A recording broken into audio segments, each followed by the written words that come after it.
High বন্ধুরা, আজকে আমি তোমাদেরকে ইডলি মেকারে সেদ্ধ পুলি পিঠে বানিয়ে দেখাবো।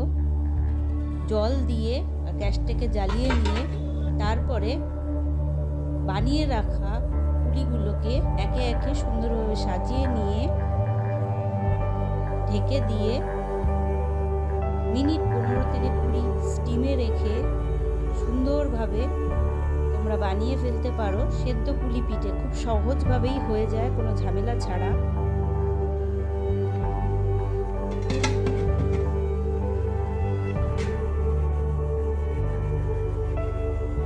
দেখো বন্ধুরা, একটুও কিন্তু একটার মধ্যে একটা লাগেনি, কোনো কিছু আমি দিইনি, এমনি সুন্দরভাবে বেরিয়ে এসছে।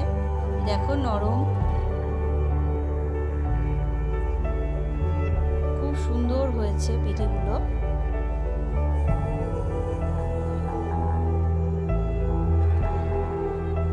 এরপরে আমি ঝোলা গুড়ের সাথে প্লেটিং করলাম। ইডলি মেকারে আমার সেদ্ধ পুলি রেডি, কোনো ঝামেলা ছাড়াই। বন্ধুরা, ভিডিওটা আশা করি ভালো লেগেছে। ভিডিওটা ভালো লাগলে লাইক, কমেন্ট আর শেয়ার করো, আর সাবস্ক্রাইব করে দাও। আমার সাথে থাকো ফ্রেন্ডস। টাটা। অ্যামেজিং, দেখা হচ্ছে নেক্সট ভিডিওতে।